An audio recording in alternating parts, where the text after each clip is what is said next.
Hello दोस्तों, Rana classes में आपका स्वागत है।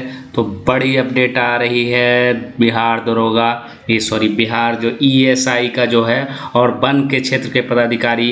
पहले क्या था, 5/5 से 9/5 तक है जो कि ये परीक्षा होनी थी। अब ये परीक्षा कब होगी? 9/5 मतलब 5 मई से 9 मई तक दोनों परीक्षाएं जो कि शारीरिक दक्षता परीक्षा होनी थी। लेकिन अब कब होगी? तो ये नोटिस आप देख सकते हैं, ये नया है और आप लोगों ने हो सकता है। तो ये ईएसआई का जो है आपको 13 मई से 16 मई के बीच में होगा। 30 अप्रैल 2022 को 11 बजे से। और छात्र इसमें परेशान थे कि 5 मई से परीक्षा शुरू है और अभी तक एडमिट कार्ड की चर्चा नहीं है। तो ये डेट चेंज हो गया। अब इससे फायदा किनको किनको होगा? तो जो लोग है जो कि बीपीएससी परीक्षा है, जिनकी जो कि ये जो आपको आरआरबी एनटीपीसी सीबीटी 2 है, उनके लिए फ़ायदा हो गया। कम से कम ये डेट है जो कि क्लैश नहीं करेगा। और ये दूसरी जो नोटिस है आप देख सकते हैं, अगर वन क्षेत्र के पदाधिकारी की उसकी भी दिया हुआ है।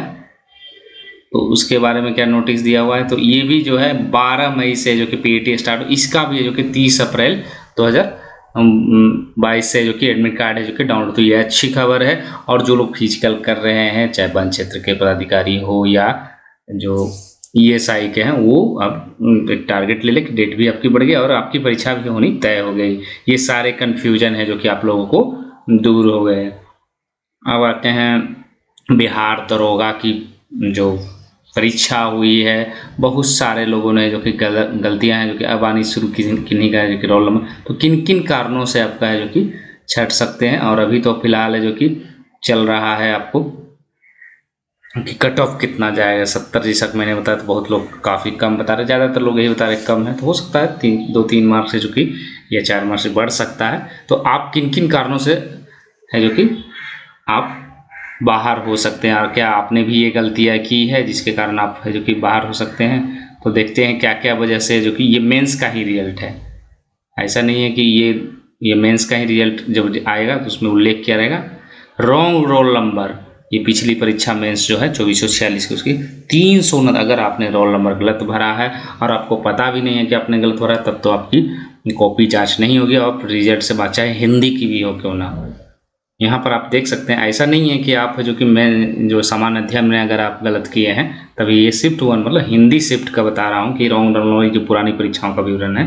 369 लोग जो कि रॉन्ग रोल नंबर भरे थे। रॉन्ग क्वेश्चन बुकलेट नंबर भी आपने गलत भरा है, तो भी 289 लोग भरे थे, ये लोग भी बाहर हो गए। नंबर ऑफ ये नो हिंदी राइटिंग भी अगर आपने नहीं किया तो उसके कारण 2 लोग। इंग्लिश राइटिंग 17 लोग ही लिखे ही नहीं थे। और नो राइटिंग मतलब कुछ भी नहीं लिखे, मतलब न हिंदी न इंग्लिश, तो ये 6 लोग। अटेंडेंस शीट पर अगर साइन नहीं किया तो उसके लिए भी आपकी जिम्मेवारी तय होगी, 5 लोग। नो कैंडिडेट सिग्नेचर भी आपने नहीं किया है तो उसमें भी जो कि OMR पर, तो टोटल डिस्क्वालीफाइड 713। मतलब इतने पीटी निकालने के बाद भी देख रहे फर्स्ट शिफ्ट का यह हाल है। सेकेंड शिफ्ट में देखते हैं क्या हाल था। तो सेकेंड शिफ्ट में जो कि कितने 817 लोग हैं जो कि बाहर हुए थे। और ये देख रहे हैं रॉन्ग नंबर, इसमें भी 446 है। रॉन्ग क्वेश्चन बुकलेट नंबर है जो 293 है। और नंबर ऑफ इंग्लिश राइटिंग मतलब सेम जो पोजीशन है, संख्या बल भले ही आगे पीछे हो रही, लेकिन इतने कारणों से जो कि आपका हो सकता है राइटिंग आपने लिखा ही नहीं, या साइन अटेंडेंस शीट पर नहीं किया है, OMR शीट पर जो कि नहीं किया है, या अनफेयर मीन्स मतलब कुछ काट छाट या फाड़ा गया है। फिर वायरल क्वेश्चन बुकलेट जो सोशल मीडिया पर आया उसका भी 2। तो ये टोटल 817 लोग हैं सेकेंड शिफ्ट मतलब जीएस में, जो कि मतलब अगर इन कारणों में आपका नाम नहीं है या आपको लगता है कि मैं ये सब गलतियां नहीं, तो ठीक है। लेकिन अगर आपने गलतियां करके सुधार दिया तो आपकी कॉपी चेक हो जाएगी। लेकिन फिर भी अनफेयर में से एक है, तो संभावना है, क्योंकि बहुत सारे लोग अगले बार है जो कि गलती कर दिया, उनको पता चल गया कि तो चाहे गोला भरने में हो चाहे लिखने में सुधार कर लिया, तो आपका जो कि बच जाएगा। तो ये इन कारणों से जो कि आप है जो कि बिना जो कि आपकी कॉपी जांच किए हुए आप है जो कि बाहर हो सकते हैं। तो ये आपके लिए जो कि झटका साबित हो सकता है। अब आते हैं पीएसएससी का, कि पीएसएससी जो है उस पर भी अभी भी फॉर्म भरने में जो कि बहुत सारे लोग हैं जो कि गलतियां कर रहे हैं, या अभी भी वही क्वेश्चंस आ रहे हैं कि नन क्रीमी लेयर है जो कि कब बनेगा। तो इसको खोलने देता हूँ। नन क्रीमी लेयर को है बहुत सारे लोग हैं जो कि बैकग्राउंड के चक्कर में अभी भी फंसे हुए कि बैकग्राउंड है जो कि कैसा होना चाहिए, तो उसके बारे में है जो कि ये जो है अभी अपलोड हो रहा है। तो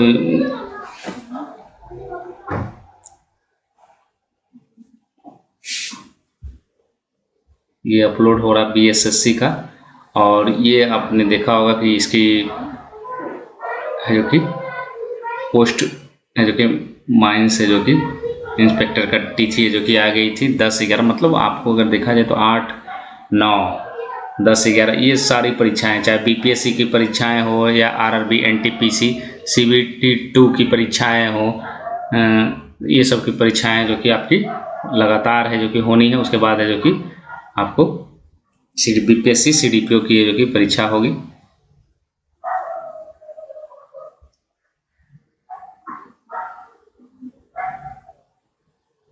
तो जिन लोगों ने जो कि डॉक्यूमेंट्स अभी तक नहीं बनाया है वो फटाफट है जो कि बनवा ले। अगर नहीं बन रहा है तो आप खुद प्रयास करें ताकि जो कि डॉक्यूमेंट्स है जो कि आपका बने। तो BSSC में हो रही परेशानी क्योंकि अभी अपलोड हो रहा है, तो उसको दिखाकर मैं बताऊँ कहाँ पर है जो कि अभी भी लोग है जो कि NCL को लेकर या EWS को लेकर है जो कि फंसे हुए हैं।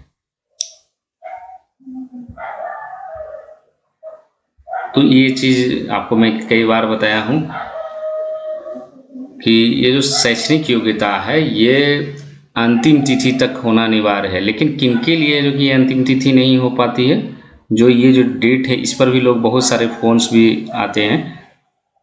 जो तिथि जो दिया हुआ है कि न्यूनतम जो उम्र सीमा है उसके बारे में मैं बताना चाह रहा हूँ। हाँ, उम्र सीमा को लेकर अभी भी बहुत सारे लोगों को कन्फ्यूजन है कि 1/8/2021 जो है वो अभ्यर्थी की उम्र सीमा की गणना है, परंतु ऐसे व्यक्ति जो दिनांक 1/8/2015 को सरकार द्वारा निर्धारित अधिकतम उम्र सीमा कितनी होगी 1/8/2015 से तय होगी, ये बहुत लोगों को अभी भी समझ में नहीं आ रहा। और उक्त तिथि तक निर्धारित शैक्षणिक योग्यता धारण करते हो।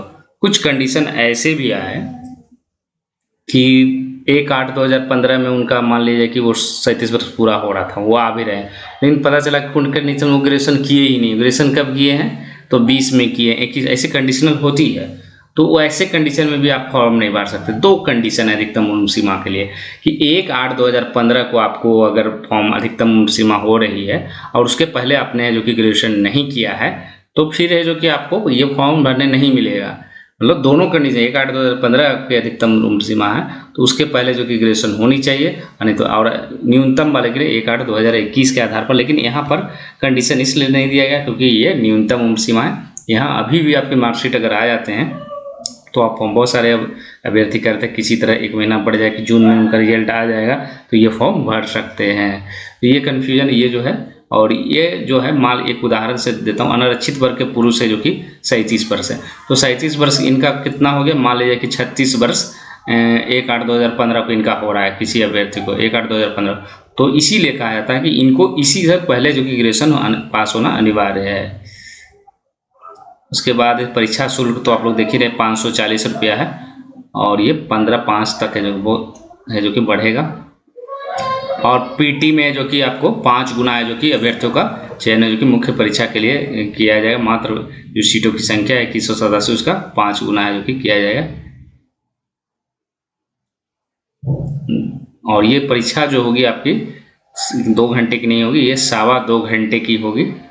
और माध्यम, बहुत सारे लोग माध्यम में भी कंफ्यूज हो रहे हैं कि ये जो माध्यम है सिर्फ क्या हिंदी रहता। लोगों को लगता है सचिवालय सहायक का मतलब सिर्फ जब भी परीक्षा ऑब्जेक्टिव होती खासकर हिंदी राज्यों में तो इंग्लिश जरूर रहती है, खासकर शॉर्ट हैंड वाला ये छोड़कर, इनका शॉर्ट हैंड लिए हैं उन सब्जेक्टों को छोड़कर ये हिंदी और अंग्रेजी दोनों भाषा में होती है। इसीलिए आप बहुत सारे लोग क्या होता है कि हीन भावना से देखते हैं कि सचिवालय सहायक है या ये सब पोस्ट बिहार का पोस्ट है तो वहाँ अंग्रेजी नहीं रहती। ये सब हीन भावना छोड़ दें।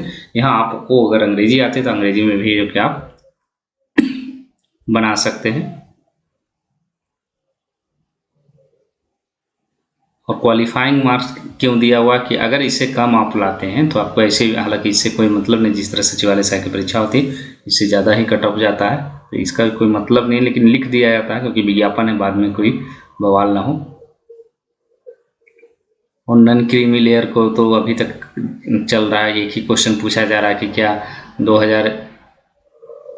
18 का बना हुआ है तो क्या भर सकता हूँ। फिर आता है कि बहुत सारे लोग कह रहे हैं कि नहीं नया होना चाहिए, तो बहुत सारे लोगों के चक्कर में रहेंगे तो निश्चित रूप से है जो कि आपको परेशानी बढ़ेगी ही। और ये इस पर भी लोग बहुत सारे अर्ध ज्ञान दे रहे। मेरा कहना है कि 18 को हो 17 को, जब यहाँ विज्ञापन में आपका लिख दिया गया है और ये काउंसलिंग के समय स्पष्ट रूप से लिख गया तो किसी के बोलने नहीं बोलने से क्या मतलब है। फिर दूसरी जो बात थी कि फॉर्म जो निकल गई है 14 अप्रैल के बाद जो बना सर्टिफिकेट वो मान्य नहीं होगी, एकदम अफवाह है।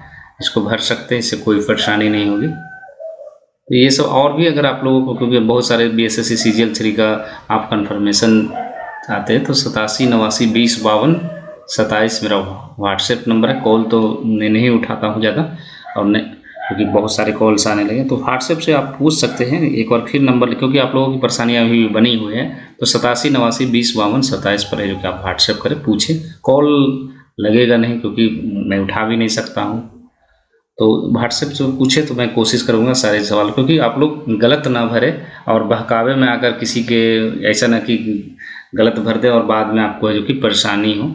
और फिर गलतियां अगर हो गई है तो उसका क्या समाधान हो सकता है, तो आप इसका व्हाट्सएप नंबर पर आप मुझे मैसेज कर सकते हैं। तो इसी के साथ धन्यवाद।